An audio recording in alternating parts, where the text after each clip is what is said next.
एक ऐसा गैंगस्टर जिसका यूपी और उत्तराखंड में बोल तूती बोलती थी। बुलेट प्रूफ कार से चलता था। 100 करोड़ की ज़मीन उसकी कुर्क हो गई। नमस्कार, आदाब, सत श्री अकाल। मैं हूं अनुराग और आप सुन रहे हैं अनुराग की बात। अनुराग की बात में आज हम बात करेंगे उत्तराखंड के एक ऐसे गैंगस्टर की जिसकी यूपी और उत्तराखंड दोनों जो है तूती बोलती थी।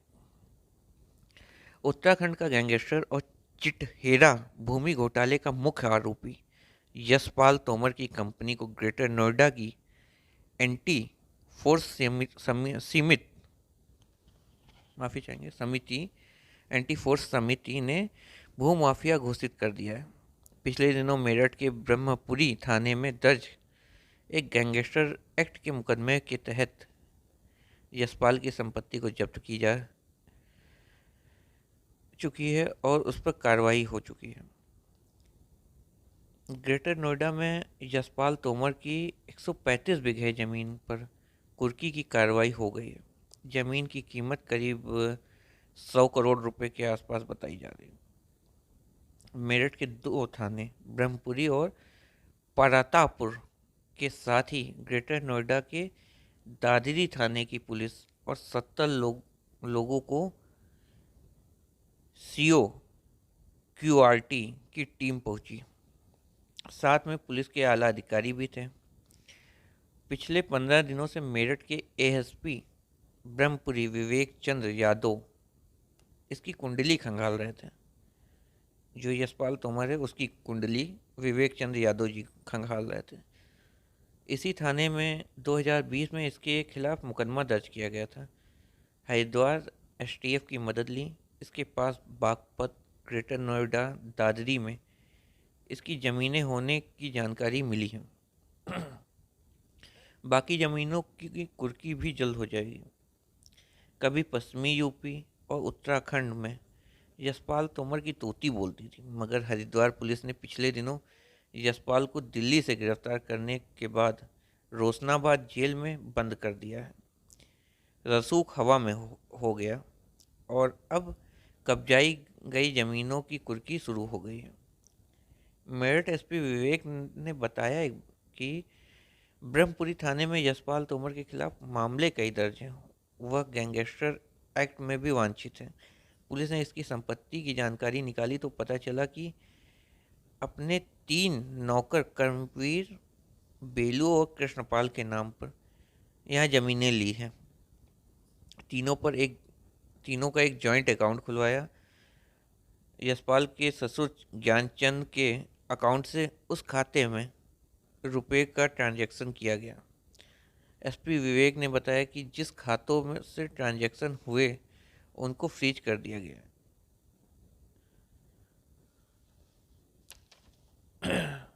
यशपाल तोमर किसान से गैंगस्टर बनने का जो सफ़र है वो कैसा रहा, उसके बारे में आज हम बात करेंगे। अब आगे, बागपत बरवाला थाना क्षेत्र के रमाला गांव निवासी यशपाल तोमर पेशे से किसान था। परिवार में 5 भाइयों के पास करीब 9 बीघा जमीन थी। यशपाल ने साल 2000 में कार चोरी के फर्जी कागजात बनवाने से अपराध की दुनिया में कदम रखा था। उसने गुरुग्राम से चोरी की गई गाड़ी के फर्जी दस्तावेज बनवाए और बागपत के किसी शख्स के पहचान पत्र के आधार पर उन्हें कोर्ट में पेश करके किसी और के नाम से कार रिलीज कराई। इसके बाद यशपाल का फर्जीवाड़ा रुका नहीं। यहाँ तक कि उसने कोर्ट से एनकाउंटर के दौरान जब्त मारुति कार को भी फर्जी तरीके से रिलीज करा लिया। जमीनों को फर्जी कागजात बनवाकर हड़पने से लेकर वो लोगों को पर फर्जी मुकदमे कराने लगा। धीरे धीरे उत्तराखंड में लोग उससे कुमाऊं गैंगस्टर बुलाने लगे। साल 2002 में हरिद्वार के थाना कोतवाली में पुलिस पर जानलेवा हमला, हथियार लूटने और धोखाधड़ी के आरोप में यशपाल को गिरफ्तार कर जेल भेजा गया था। आज अरबों रुपए की संपत्ति कब्जाने वाला यशपाल कार चोरी के फर्जी कागजात बनवाने से लेकर जमीनों की फर्जी रजिस्ट्री कराने और फर्जी मुकदमे करवाने में माहिर है। अच्छा, अब बात करते हैं कहाँ कहाँ तक यशपाल ने बनाई है अवैध संपत्ति अपनी।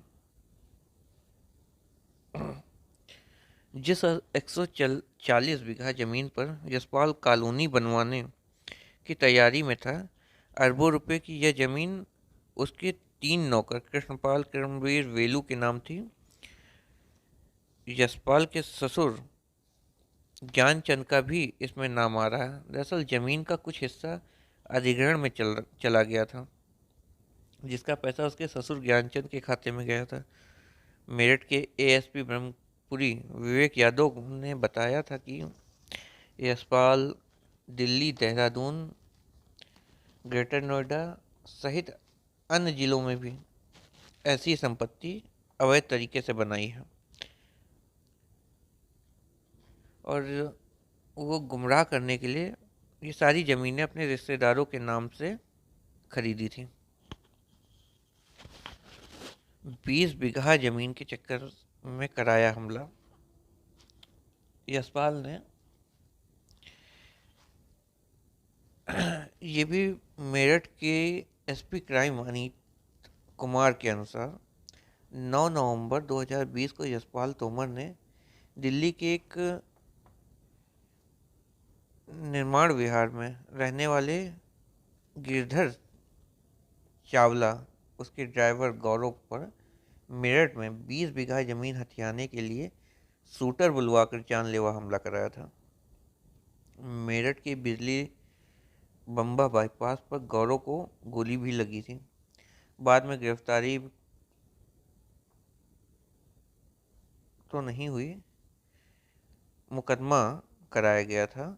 जो इनके बेटे गिरधारी के जो बेटा था सचिन ने यशपाल पर उसके साथी धीरज डिगानी के खिलाफ मुकदमा दर्ज कराया था। धीरज डिगानी दिल्ली का ही रहने वाला है और मेरठ पुलिस ने दर्ज किया था मुकदमा। बताया जा रहा है कि मूल रूप से बागपत के बरवाला गांव का रहने वाला यशपाल तोमर वर्तमान में दिल्ली के पटपड़गंज में के यूनेस्को अपार्टमेंट में रहता है। यशपाल से जुड़ी firm Trivedi retail private limited को भी भूमाफिया घोषित किया गया है। मेरठ पुलिस ने 20 दिन पहले ब्रह्मपुरी थाने में यशपाल पर फर्जी मुकदमे कराने और अवैध धोखाधड़ी का मुकदमा दर्ज किया था। यशपाल तोमर पर 18 मुकदमे मेरठ के साथ साथ कई जिलों में दर्ज हैं। वहीं यशपाल तोमर ने सिंडिकेट बनाकर कई राज्यों में जमीन हड़पने का काम किया।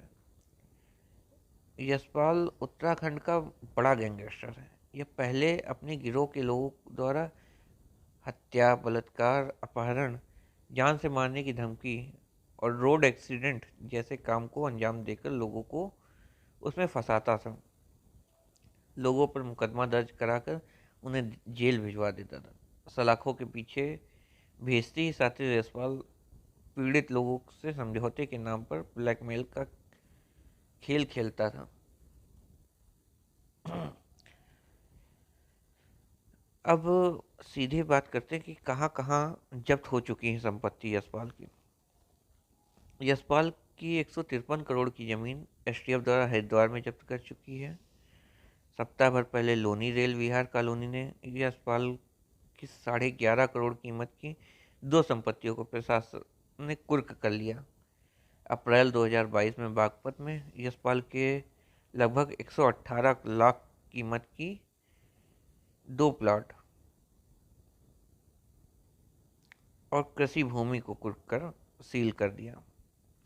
इसमें 8 लाख रुपए के 148 वर्ग गज का प्लॉट, 20 लाख कीमत की 427 वर्ग गज का प्लॉट और 90 लाख कीमत की 12,447 हेक्टेयर जमीन शामिल है। एक सवाल आता है कि कैसे करता था खेल यशपाल तोमर।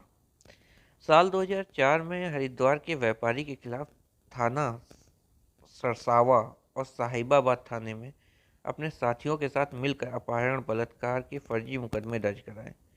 मुकदमे वापस लेने के एवज में दबाव बनाकर व्यापारी की भूपतवाला स्थित करोड़ की जमीन औने पौने दाम में खरीद ली और यशपाल के गैंग से जुड़े महिला पुरुष उत्तराखंड, उत्तर प्रदेश, पंजाब एवं राजस्थान की अलग अलग जगहों पर लोगों को फर्जी मुकदमे में फंसाकर उनकी जमीनें हड़पने का काम करते थे। एक बात और कही जाती है कि बुलेट प्रूफ कार्स भी रखता था ये गैंगस्टर। यशपाल ने मेरठ में एक बुलेट प्रूफ कार तैयार कराई थी जो उसके पास है। आसपास के इलाके में उसका रसूख भी ज़बरदस्त है। गांव के आयोजनों में बतौर मुख्य अतिथि जाता था। इस दौरान उसके साथ कई लोगों का हुजूम रहता था।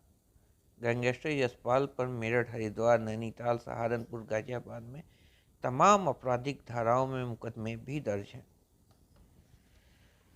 तो इस कहानी को सुनाने का एक मकसद ये था कि आप लोग सतर्क रहें, सावधान रहें और कोई भी आपको ब्लैकमेल करने की कोशिश करे तो सीधा पुलिस से संपर्क करें।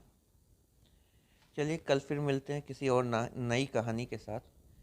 तब तक के लिए नमस्कार, शुभ रात्रि।